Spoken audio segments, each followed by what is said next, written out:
Hello, friends. We are here with another episode of the Mindful Constitution podcast. Thanks so much for joining.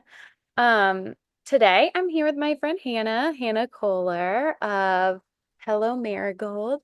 She owns her own boutique HR consulting company where she covers all things human resources, but also personal development, career coaching, etc. I'll let her share more about that in just a minute. But we're also going to be connecting today and talking about creativity. Hannah and I met at a Sober Curious Sister Circle, in fact, and we continued chatting about collaborating on a creative development series in the yurt and virtually. So we're going to be talking about that today, all things entrepreneurship, and even Hannah's own Sober Curious journey. So I'm really excited that she's here and hanging out with me today. So, hi, Hannah. Hi, Katie. Thank you so much for having me. I'm so excited. Me too, girl. So, okay, first, flesh out the kind of your business plan and what you do. I want people to hear more about that, and then we'll dig more into your entrepreneurship journey. But start there. Absolutely. Okay, so hellomarigold.co is my business, and I am an HR consultant and freelancer. So I help businesses that don't yet have the headcount to require a full-time HR person. I also help individual people with their HR issues, providing sort of like a third-party sounding board. I'm also into career consulting for folks looking for their next great role. So I kind of do a lot of different things. I ghostwrite blogs, I facilitate group events, I curate experiences. I'm a little bit all over the board, sort of jack of all trade when it comes to people operations and business. Yes, love that. I know we actually had this conversation recently when we were brainstorming our upcoming series, and we were just talking about, business advice around niching down and how sometimes we can feel that pressure to really find our target audience and focus on something super specific. And me and you were talking about that and how sometimes niching down does feel limiting, and we are multifaceted. So can you share a little more about your process with finding your specialization, but also kind of leaving room to stay creative? Absolutely. So, as you can tell from my little intro, I'm a little bit all over the place in terms of my offerings, and this is totally by design. So, when I first set out in consulting, I was trying to niche down to kind of limit my offerings so that people knew what to expect from me and exactly what they could come to me for. But, like you mentioned, I found this really limiting. I have such a scope of things that I want to offer people. And so, as of a few months ago, I've sort of entered this new phase of Hello Marigold where it's open, it's expansive, it's dynamic. I decided to start saying yes to all kinds of different projects that are coming my way. And since I made that sort of like internal energetic shift, I've gotten so many more projects like this. The momentum of that like positive energy has just paid me back in dividends. So some things that I never would have said yes to before, I'm helping someone in my network who's a creator with his Etsy shop. So he loves making all kinds of things with his laser printer, but he's not as um, into the business side of it. So I'm like totally running the business side of his business and helping someone get out there who wouldn't typically. You can find that on Ginger Marigold on Etsy, is our shop name. I've also started dabbling in some more non-corporate event planning, like wedding planning and stuff like that, that never would have been under my previous umbrella. And I'm running a quirky 12-week workshop about spirituality and creativity with my friend Katie. Yeah, girl. I know it's gonna be so fun. I'm excited. It's funny you say that too, because I really felt that in the beginning with sober curiosity. I'm like, I love this area of health and wellness. And it's like you see people that, gain so much traction from heavily focusing in a niche, but it's like I'm more than just this like this one kind of compartment of myself, and yeah, I even took on somebody asked me to run their social media recently, and I was like, sure, why not? Because you do gain a lot of experience with social media just doing your own. And I have for been doing my own for a long time. And I was like, okay. Not really something I offer, but sure, if you want to pay me to do it, I will. Absolutely. Why Yeah. not say yes? I was quoting to someone recently that movie with Jim Carrey. I think it's called Yes Man, where he Mm, just like to get himself out of a rut, he has to start saying yes to everything and just the beautiful new avenues that following your creativity or your curiosity can bring you.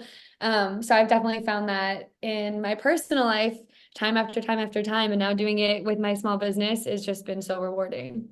yeah.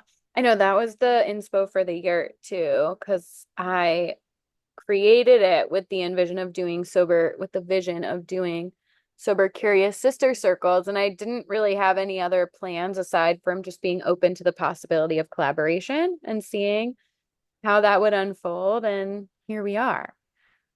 It's It's unfolding. Yeah, exactly. It's so nice. And you just create that space for possibility. What can fill it? Just an intention and space is such a beautiful gift to give yourself because the opportunities that manifest in that intentional space is pretty cool to see. Absolutely. So tell us about how you think creativity has influenced your entrepreneurial journey and kind of developing your creativity has been a tool for you along the way.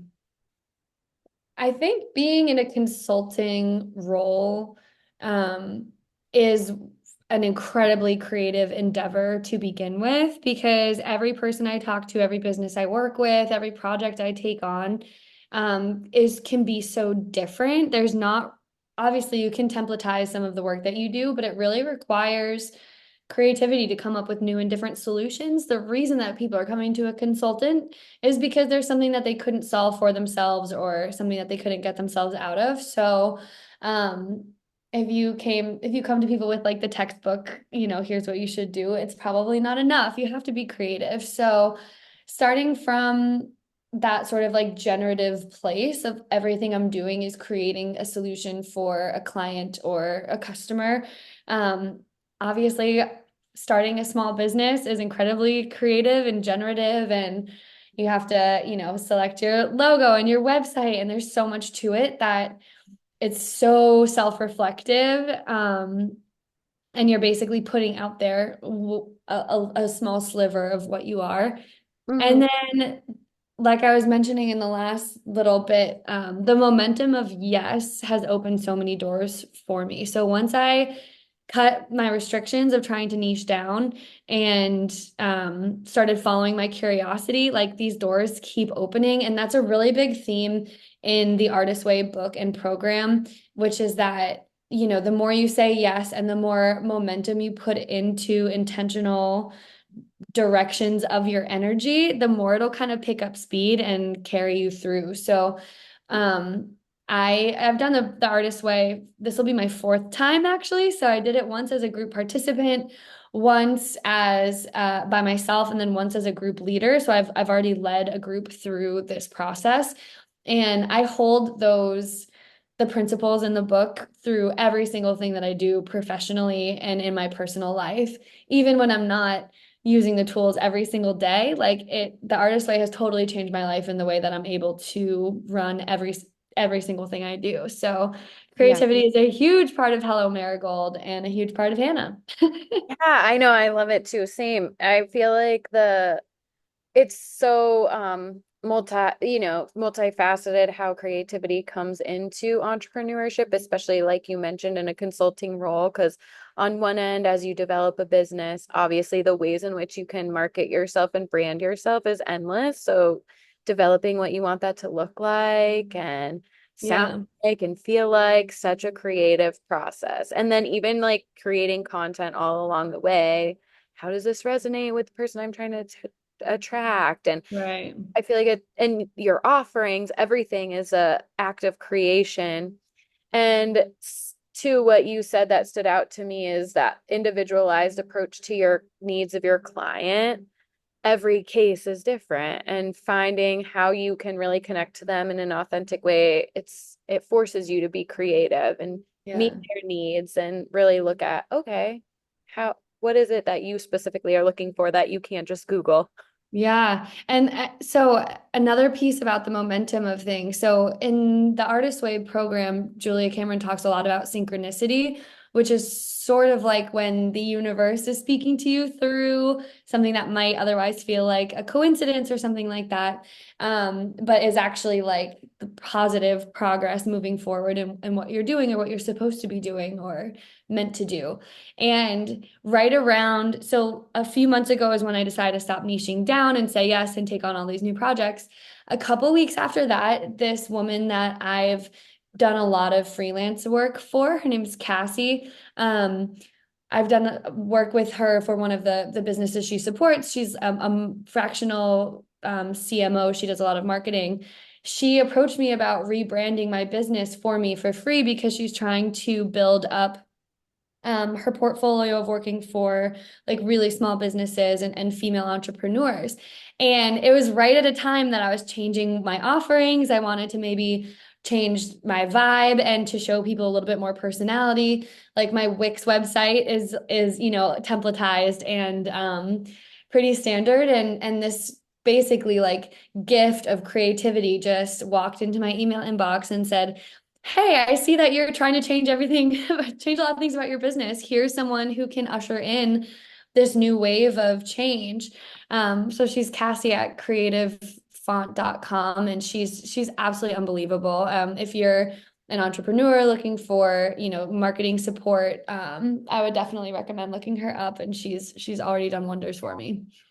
That's amazing. I know that is so true. The language of the universe is synchronicities, reminding you or reinforcing you that you're on the right path. And it is truly, I think, following those synchronicities, setting the intention, waiting for the synchronicities, and then um just appreciating them along the way as kind of affirmation is how I find myself most in flow. Just the directions, like kind of this delicate dance between aligned action and synchronicities guiding us. So, yes, I think it's so cool when you kind of consciously set an intention and then something like that happens. Like, okay, Yeah. I'm on the right path. Thank you. Yeah. Like, I hear you. I'll keep going. Yes. Yeah. Yeah. Okay, so I know you did mention too, like the artist way, and you started talking about it and how you've facilitated one. You've done it, I think you mentioned like 4 times. You've done it Mhm. yourself. So let's talk about the Artist Way series, what it's going to look like as we do it together, what people can expect to get out of it, all that stuff. So, can you start first by just explaining what it is, how it's structured, how we're going to lay it out? Absolutely. Okay, so The Artist Way is a book by Julia Cameron that was written and published in like the late 80s, early 90s. And it's designed to be a 12-week program to connect people with their creativity. It's very much a spiritual journey that explores concepts such as blocks, like what is preventing you from accessing your creativity. There's a heavy theme of sober curiosity involved in the book and just lots of tools and ways that you can connect to like the creative energy that flows through you that every single person has access to. So basically, there's two ongoing tools that you use throughout the program. One is morning pages, where you commit to writing 3 pages of freehand every single morning. And then the other is weekly artist dates, where you spend some time with yourself, delighting your inner artist. So dates can be things like going on a long walk and listening to an entire album start to finish. Classically, going to a museum, taking a boat ride, basically anything that inspires that creative spirit inside of you. So those are the ongoing tools that you'll do every single week for 12 weeks. And then every single week, there is a chapter of the book to read. And then there's suggested tasks at the end of the reading, which could be something like a journaling exercise, creative exercises like collaging or vision boarding. And these are separate from morning pages. So Basically, the program with doing just those things, people can expect to spend about 10 hours per week on their creative journey. So that's the book. So the program that Katie and I are putting together is um, basically a safe and inclusive space to walk this path. So participants will have weekly meetings every Tuesday at 7 p.m. for 12 weeks, facilitated by Katie and myself. We'll have 4 in-person sessions in the heated yurt in Ipswich, Massachusetts, that will take place monthly, and then virtual sessions for the 3 weeks in between the in-person sessions. So the virtual sessions are meant to be like accountability meetings where participants will share their weekly progress, their artist dates, their takeaways. So this is when we'll catch up for like an hour. Everyone can chat a little bit about how they're feeling about the work and where they are. And then every 4 weeks, the in-person sessions will be much longer, will include deeper dives into discussing the book's renaissance, challenges that they might be experiencing, obstacles and how they're overcoming them, and meaningful collaboration. So this will also include inspired mocktails, system regulating meditation, and a deep connection to other participants in the group. Mhm. So, the purpose of the program is really twofold. So, there's the creative spiritual journey that takes place with the Artist Way. And then, secondly, there's the sense of community.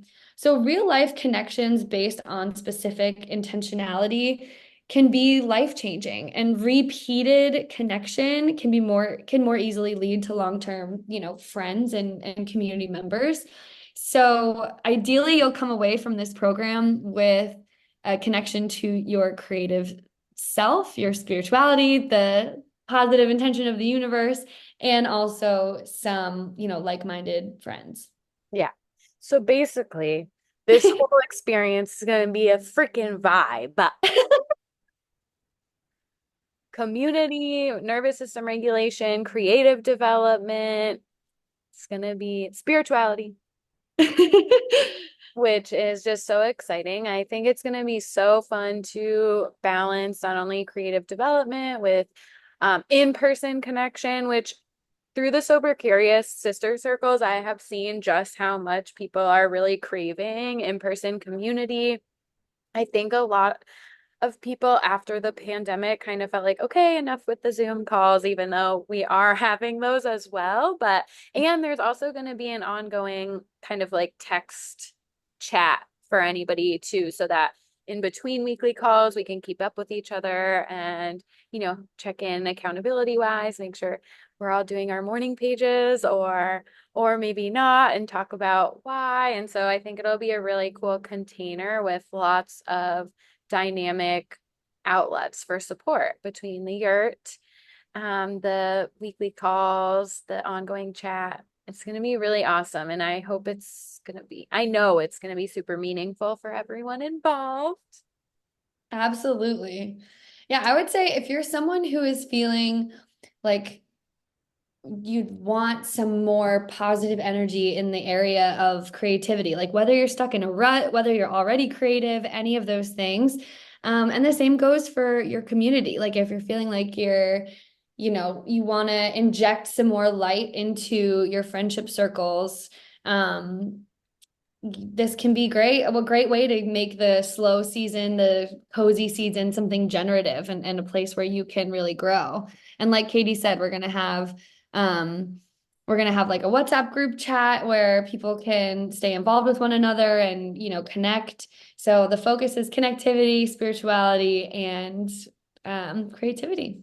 Yeah, I love that. And I think too, the we had talked about the like sobriety role in Julia Cameron's book, and we're definitely going to address, talking about how we think, substances impact creativity, but it's not necessarily like a prerequisite or anything. It's just something that we'll touch upon. But for people who are sober curious, this is a great thing to do because I think it provides you the opportunity to explore developing alternative hobbies, meeting other community, like we said, and Yeah. And so I guess if you were to like say in the shortest version possible, like who this would be perfect for, you think people looking for new community, people looking to develop their creativity. Um, I would say people who are looking to explore entrepreneurship is really beneficial too. Stuck in a rut, in a place of transition and looking to switch things up. Anyone else you think that particularly stand out that this would be perfect for? Yeah, when I first came to The Artist's Way, I had in my head the plot of a novel that I had come up with like 15 years ago, doing a silent meditation, 10-day silent meditation in New Zealand. And I had this great idea for a book, and then I never, ever, ever did anything about it. It just would like be in my dreams sometimes. So if you're someone that's like, oh, I've always wanted to pick up sewing, but I never got around to it, or if you're like, I'd love to paint a mural in my house, but I'm not an artist. If you have that like imposter syndrome and self-doubt in any medium in any part of your life, this is for you because Julia gives you permission to call yourself an artist and to create the very first moment you open the book. Make bad art, make bad things, make beautiful things, make whatever you want, but don't stop making. And so anyone that is, having imposter syndrome, that whose to-do list is super long, like any of those people, this is such a great way to really be self-reflective. And it's also so much of it, like when you write 3 pages of freehand writing every single day, the point is not necessarily to look back at the writing, but you can. And so for me, like the first time I did The Artist Way, I was closer to sober curious. And I did really notice a difference between like, oh, if I'd drank for 3 days in a row, what's my vibe when I wake up in the morning? And then you kind of just start to see like a little bit clearer, like, oh my gosh, like on days that I drink are followed by mornings where I'm not as happy. And then I've started off my day in this like negative place. And just really like you can collect data on yourself in a different way that's so direct. And you can just Yeah. read the first couple sentences, that says like, oh, I didn't sleep well, or this is how I'm doing, or any of those things. And it's really helpful for me. Yeah, I love that reference too, is that idea of realizing, oh, I'm not feeling as creatively inspired this morning in those subtle ways. Because so often we are thinking, oh, it doesn't impact me that much. But when you're truly tuned into your intuition and your inner wisdom, maybe you find that it does a little more than you had previously thought.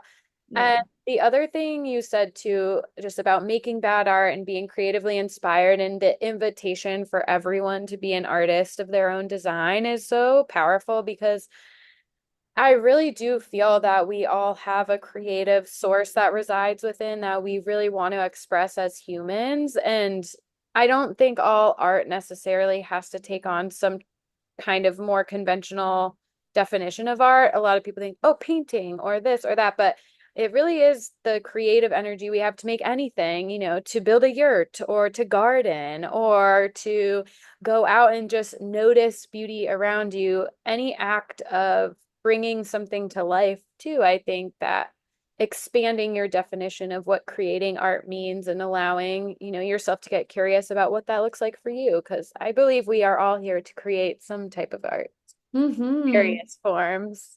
Right. And create a life that is art. That's one of the best takeaways at the end is like if you followed this 12-week program and you've gone on 12 dates where you've inspired yourself and seeked out beauty in the world, you've written every morning and kind of aligned yourself with how you're feeling, you've done these tasks and you've read this book, like at the end of it, if you can continue those practices, it's just a beautiful life. You're creating a life that is itself a work of art, and it's Yeah. it's beautiful. Yeah, if nothing else, you gain so much from the process itself. Right, right. Like, did I write that full novel that was in my head from 15 years ago? No. Do I continue to work on it here and there? And do I smile instead of procrastinate when I think about how little I've done?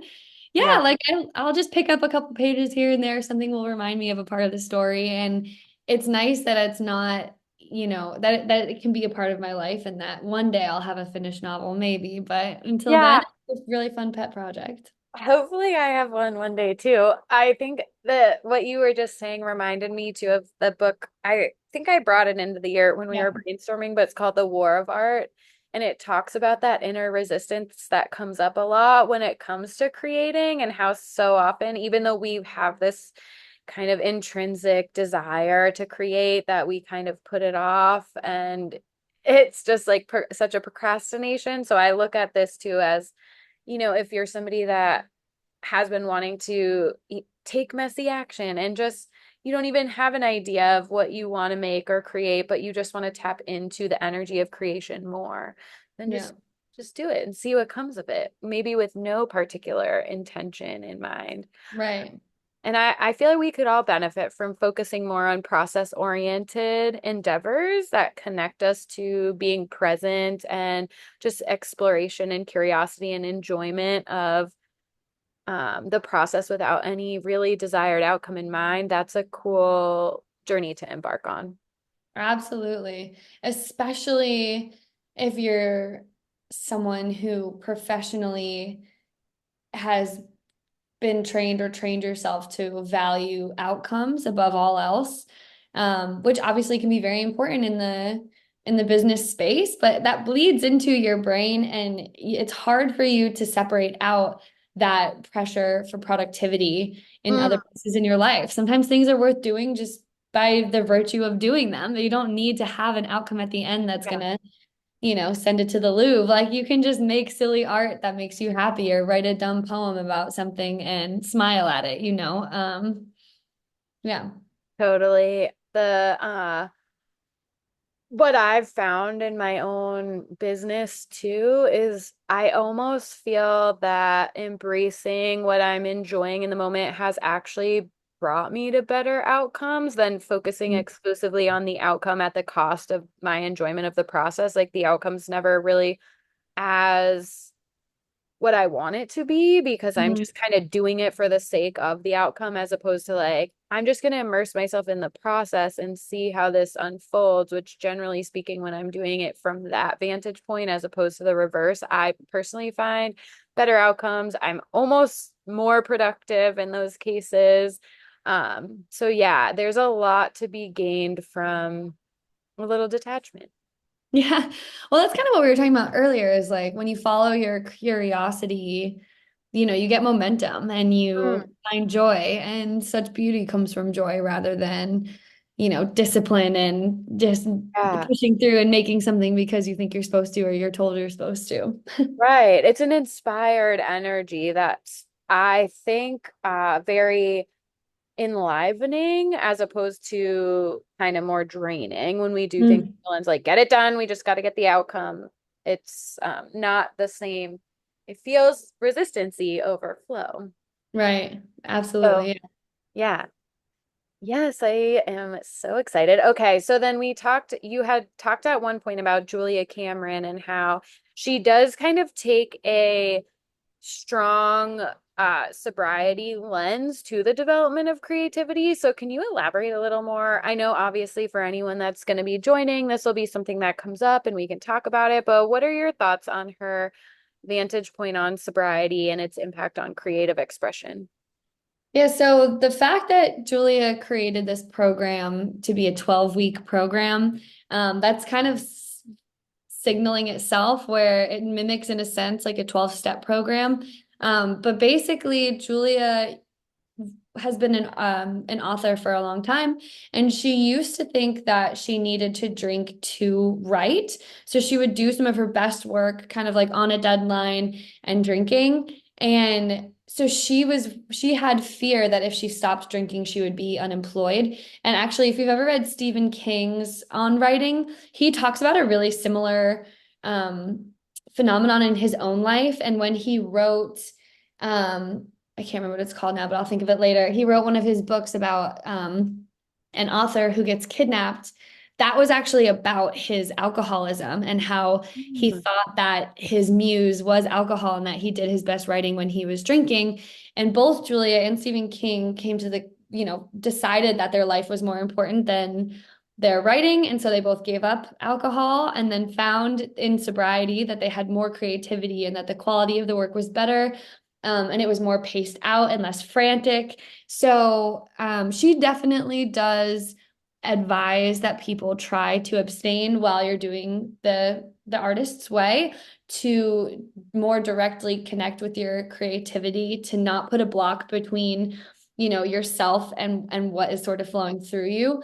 I've done it both ways. And if you're coming into this just thinking like, hey, I'm not ready to give up alcohol, I just want to see what this is like, then come. Don't not come because you're not ready to not drink. Like this is a sober, curious moment. But there are definitely some themes of not drinking in the book, and just to see, like, this is Yeah. 3 months, it's not forever. Dip your toes in and see if you are able to access more creativity from a place of sobriety.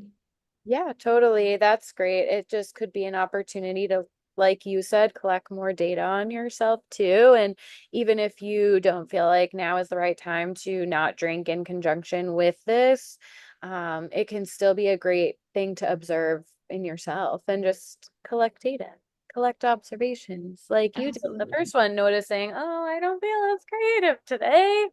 Could have been those three drinks or Yeah, what, you know? So, absolutely.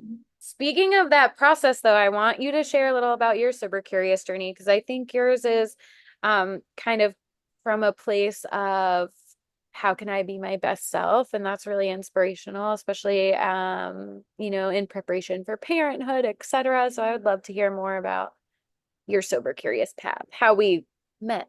Yeah. Okay. So yeah, absolutely. So about a year ago, I last September I got married, and then we went on our honeymoon, and when we came back, I started the process of thinking like, okay, like if we're gonna potentially try to be parents in the next couple of years, I certainly don't feel ready to be a parent, but what would it mean for me to feel ready? Like, what are the things that it would take for me to feel like I was ready to be a parent? So there's a couple of areas of my life that I wanted to sort of get in order. One was financial health. I, at the time, didn't really understand anything about like investment. What does it actually take to retire? How much do you need to save? Like any of that kind of stuff. I didn't really understand. One of the things was my relationship with alcohol. Like I didn't really feel like I understood fully what impact alcohol has on someone physiologically, financially, even like all these different things. And so I read a couple of books about sobriety. One of my favorites was Quit Like a Woman, she just talks so much in the book about like advertising, how embedded alcohol is in all of our traditions, how you call someone a smoker if they smoke, and everyone else is assumed to be non-smokers. But with alcohol, you're just default a drinker, or a non-drinker is the word for it. And just all these different things. So I have been toying with sober curiosity for about a year, and it's been really funny. Like, I'll be with friends, and this happened relatively recently. I was with a couple of my girlfriends, maybe like 10 of us having brunch, and I was drinking water, and someone said, "Oh, you're drinking water. Is that because you're with child?" Like, even just not drinking is such a signaler that someone felt they could ask me that question. And it's been really interesting to see the way that default minded thought process manifests when you're just like, no, I just decided to pick up a cup of water. Like, um, Right. it's crazy. I know I felt when I started to explore the relationship to alcohol, it did make me very aware of blind spots, that we have societally and my own. Because when I drank, I was always a drink pusher, always like, you're not drinking, like that annoying person. That was me.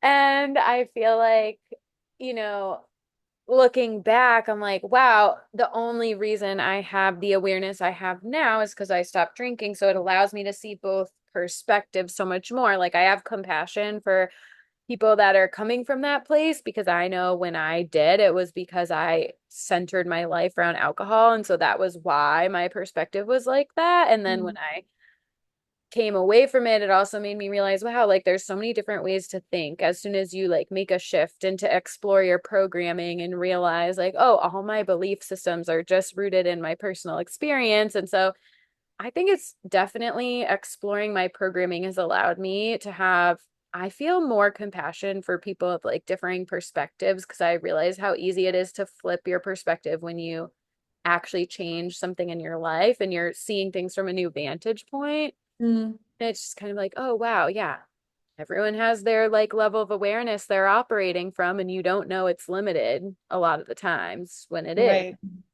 And I Right. wanted to ask you too, because I feel like you're not somebody who, you know, had an issue with alcohol or anything like that. You were kind of just going on a sober curious journey for your future and just like self reflection and inquiry. So what benefit do you think you experienced as somebody who didn't really struggle with alcohol by going on a sober curious journey? Yeah, I would definitely say that my drinking was, I think, what you would call gray area drinking. Like, Mm-hmm. I never really felt strong negative impacts. Like, very rarely was I, waking up and having to apologize to anyone. Like, it wasn't like that. But it was definitely a big part of our life. Like, some months of the year, we could probably be drinking like 5 or 6 nights a week, maybe even seven, depending on what was going on.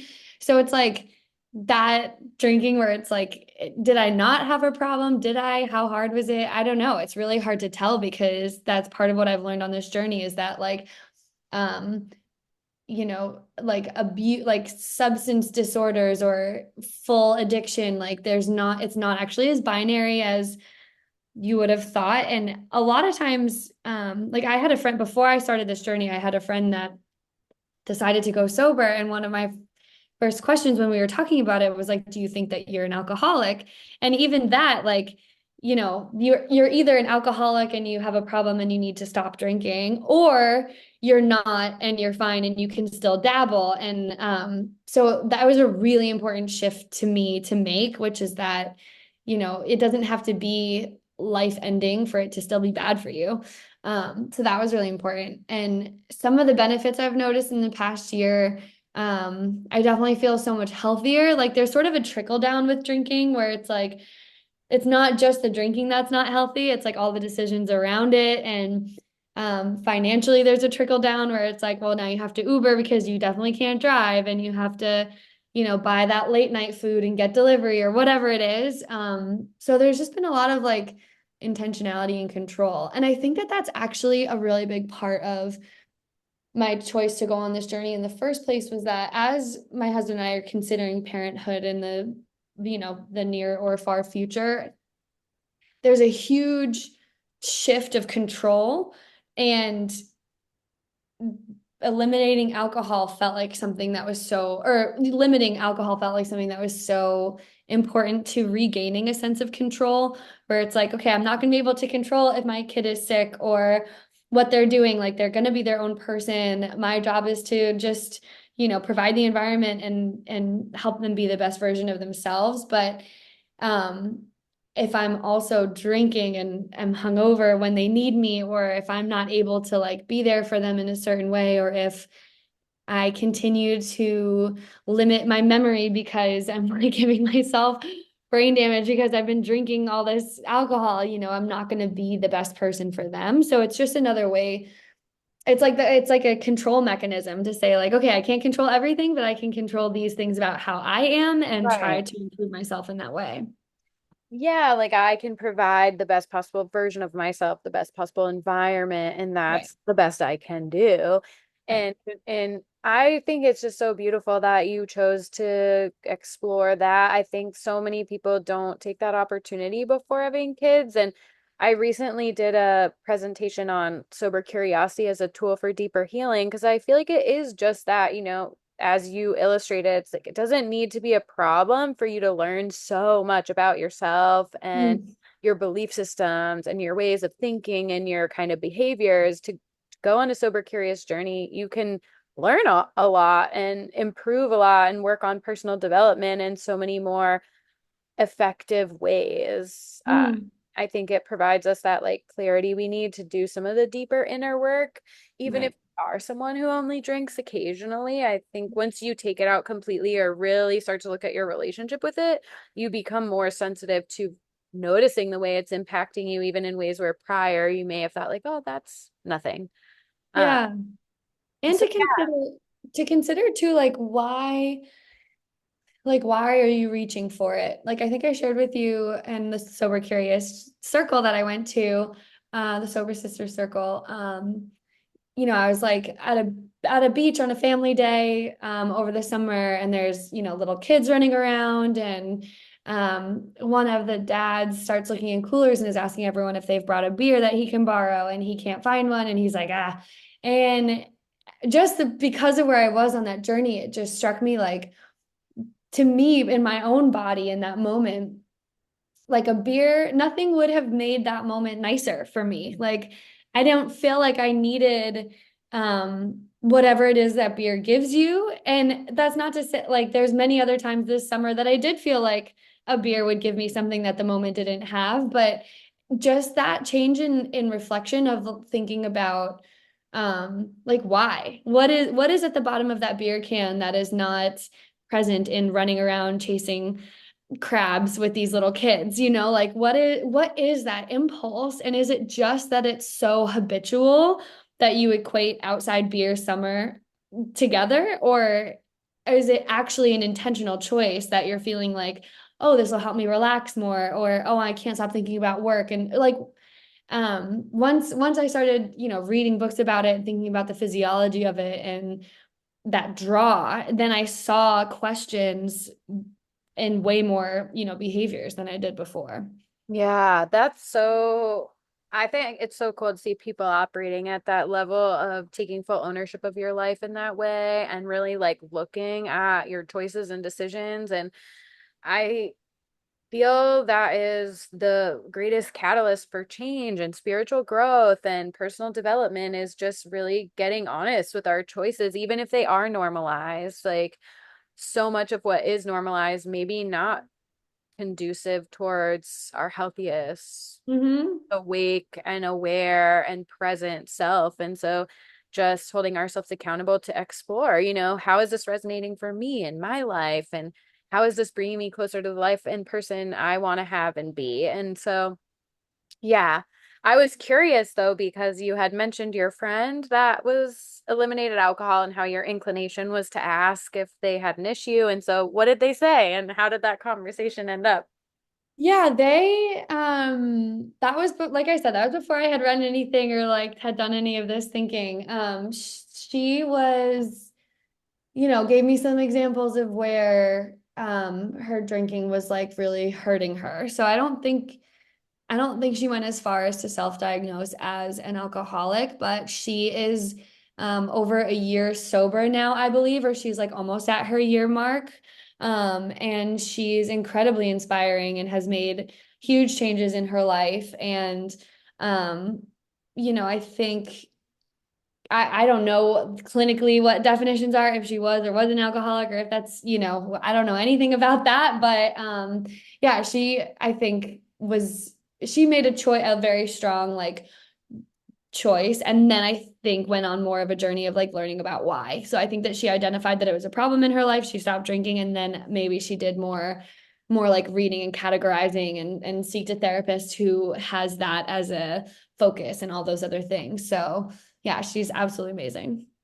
Yeah, after having that conversation, do you feel like that planted sober curious seeds for you, or had you thought about your own before then, or So honestly, the very beginning of my sober curious seeds came from my financial wellness seeds, which is a ah, very, very funny, like back way to back into it. But I started learning about finance and was listening to a podcaster who I love, Money with Katie. She talks about all kinds of different issues with like personal finance and all kinds of stuff. And she had an episode about how she went sober for a year and what that did for her financially. And she shouted out a book. And so then I started reading more about it. And everything is connected. Like the way that you treat yourself and your longevity is all connected with your money, how you're setting yourself up for the future, how you're thinking about your ideal life. Like, what do you want your life to look like? What brings you the most joy? How do you budget for that?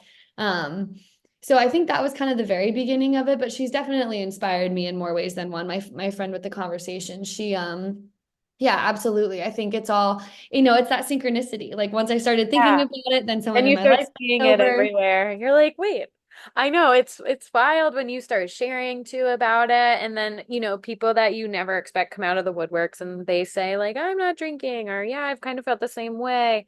What I realized through my own sober curious journey is how many people are subconsciously sober curious. They just know it Mm, yet, because it's yeah. like so many people are curious when you tell them you don't drink. And a lot of times, and not even, I think it's genuine intrigue. Like, I did a expo um last weekend, I think it was, where I met so many people and was like talking about sober curiosity ad nauseum. And so many people that are like, yeah, I drink, but you know what? I'm always impressed by sober people. And sometimes I think about it, but I'm like, I could never do that. And it's just wild because I was that same person too. And isn't it so interesting how our reasoning against sobriety is like, I could never do that, as opposed to like, I enjoy drinking. Like, Yeah. that be like why we're doing it, not because we're like, I just could never not drink. Like, I think Right. that way of looking at it is so, it feels sad to me, like, because I'm Yeah. the same way. And I knew that the reason why I felt that way is just because of how it's around us everywhere all the time. And people just feel like there's no escaping it. So I might as well just like drink. And Yeah. that, that is, that to me, yeah, feels like a limiting way to look at it. Be like, actually, you can do it. It's possible. Yeah. I was the Well, biggest blush ever. well, I think so. I'm a vegan, and so there's a lot of um not I don't want to say like similarities, but like There is. Like, it triggers people, and yeah, yeah. right. And You also people probably say, were, it kind of prepped you to deal yeah, with, similar right. issue Right. and similar like level of curiosity, or you're an anomaly type of feeling. Absolutely. And the like quote unquote discipline to say like I make these choices, not these choices. And then in the moment to say like, all right, I don't have to make that choice right now because I already made it. Like I'm not saying no to a beer that's in front of me. I said no to this beer 6 hours ago and I told myself I wasn't drinking tonight. And like, so there's some practice in saying no and that type of thing. And I think there's also that kind of trigger in my head that's like, once I learn that something is bad for me, it almost stops feeling like an option. The way that, like, once I learn, like, I've had this experience where I'll be actively eating something that I think is delicious and I'm loving it. And then the waiter will run over and be like, oh my gosh, I'm so sorry. I didn't know that there was egg in that. I'm like, oh, that's okay. And then instantly I just don't want it anymore. Like, there's not, for me, there is something internal that can just be like, I've decided I'm not drinking alcohol, and it's not as much of a fight sometimes internally, where I know that that's not everybody's experience, or people can have decided in the morning that they're not going to drink and then they get to the party and it's too hard. But it takes a lot of practice and that internal discipline to say no to the pushers like you who are going to say, please, Yeah. what do you You're mean? no fun. Yeah. Yeah. Oh my God. I'm like, oh, it makes me cringe so hard to think about that version Cringe. of myself. But I'm also like, you know what? I also have compassion for her because she was in a hard place. And that channeling that along the way has like really helped me to realize, when people do take it personally or it has impacted relationships, I'm like, I wonder how, like drunk Katie would have handled her like drunk Sure. friend getting sober, versus like if it wasn't me in that position. And so it does allow you to realize we're all just at different phases along the way. And we've Yeah. been versions of ourselves that are people we now despise. Yeah. Yeah. And I will say one other thing too that I have really liked about this journey for me specifically is like the way to, if I am going to drink, that it's so intentional and like thought out ahead of time and is more like ritualized in a sense than like habitualized. And Yeah. however, I'm going to 4 nights of fish at Madison Square Garden this year for New Year's Eve, and I'm planning on doing the whole run totally sober. And that'll be like the first time for me to very intentionally see my favorite band who I've seen, a ton of times, but without anything else in my system. And I'm really excited for it. Like it almost feels like because it's so like having like a drink or something is so natural to me in that setting that I feel like not having it will almost have the same effect. Like it'll almost feel like a drug to be sober there and be like, oh my God, this Isn't is it how it kind of happen? it does kind of feel that way when you finally move past, and I don't know what your experience was like initially, feeling like awkward, sober, socially. I feel like for me, I definitely did because I drink typically so much in, Mm. social situations. For me, I was like, woohoo, it's an opportunity. I was an excited overindulger. Like I'd just be like, yay, can't stop drinking. Yeah.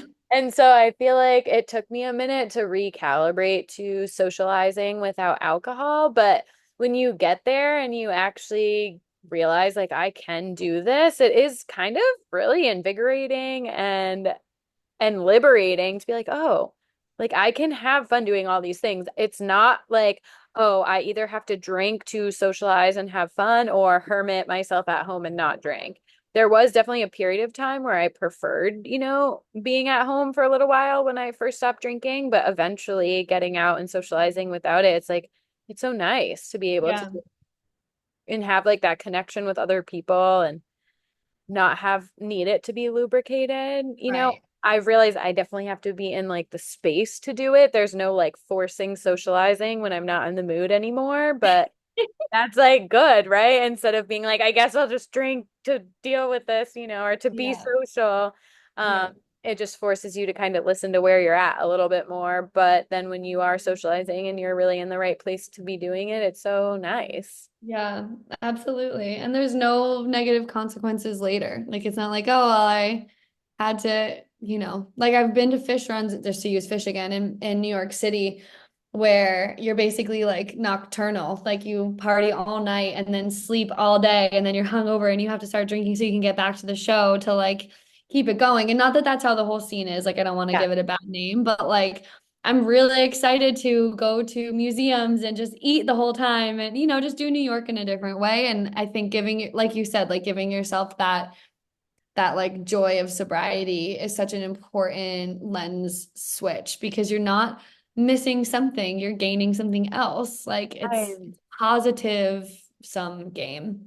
Yeah, and you don't have to sacrifice like tomorrow for tonight's fun. It's like actually Right. I can have fun tonight and then I can Yeah. have fun tomorrow and then I can have Yeah. the next night and I don't have to like continue between this seesaw between feeling like absolute shit and hair of the dog and Right. forging my Yeah. way through and yeah, I did totes. a I did my first sober wedding this year and like danced longer than, danced along with everybody else. And I didn't feel like I missed anything. And I remembered the whole entire thing. Like weddings are one of those ritual traditions, like ritualized drinking that was imagining would be really hard. And it doesn't have to be, like it's a beautiful joining of souls. Like it's so funny that you'd dilute that in any way with any substance. So, Yeah, I know. I've heard so many people, even just recently, somebody like, oh, but my wedding, like I have to drink. And it's like, right.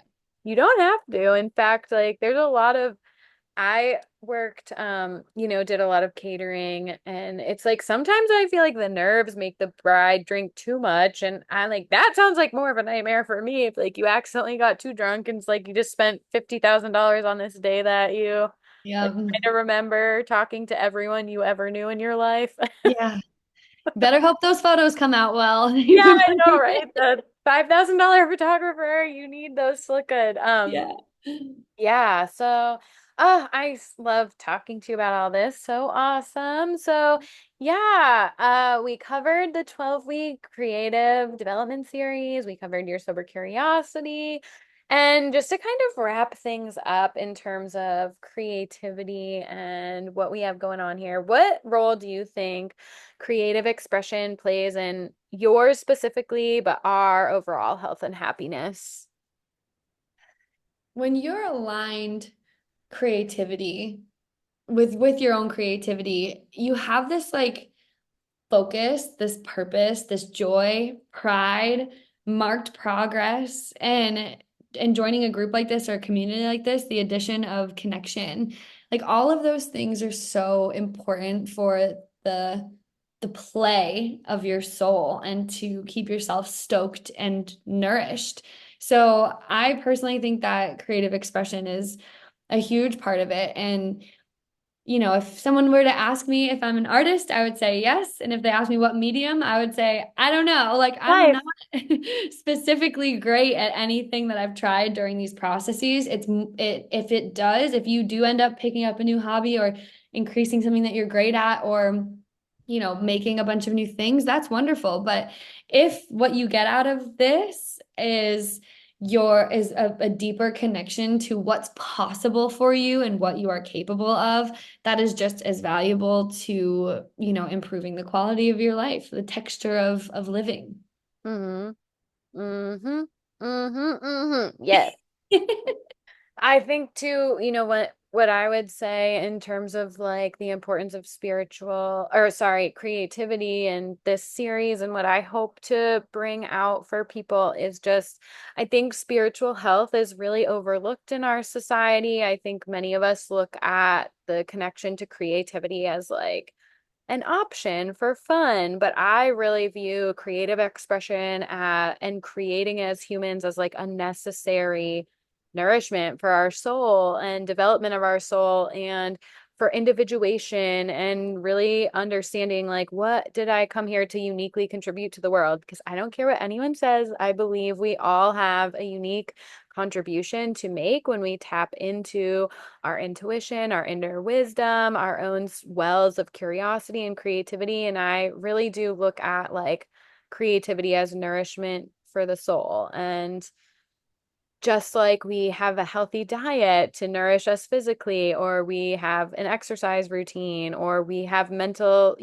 coping mechanisms to manage our mental health, like flexing our creativity and tapping into that is spiritual development and spiritual health and making our soul feel alive and more deeply connected to the lives we're creating. And so that is what I really hope to foster is the realization that like you are the creator of your life and it doesn't have to look exactly like everyone's around you. And if you feel pulled to maybe like tap into your creative gifts and creative life of your own design, I really want this to be a space where you can explore that and realize, everyone has a little something to offer and connecting to other women, or this is going to be open to both men and women, everyone.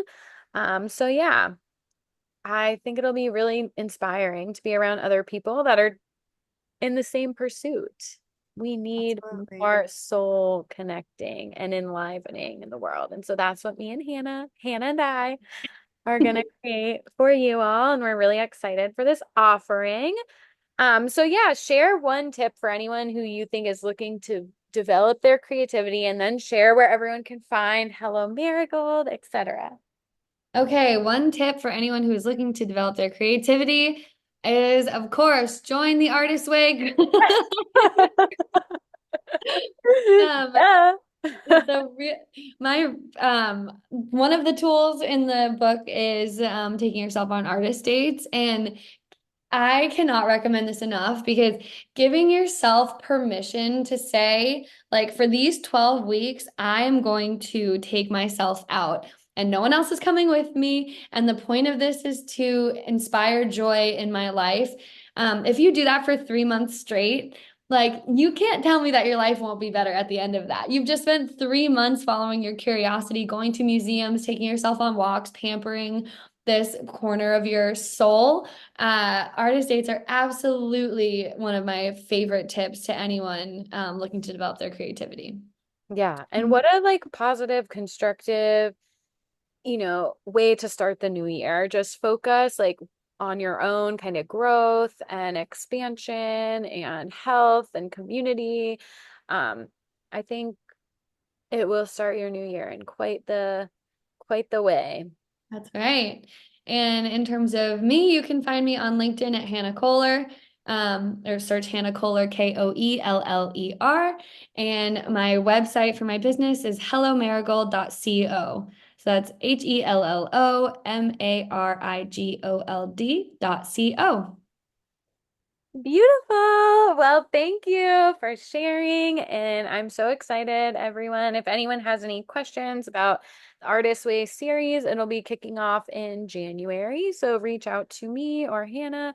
And I'm super excited to create this space together. So awesome. Thanks for joining. Like, share, subscribe. You know the deal. And we'll see you next time on the pod. Bye.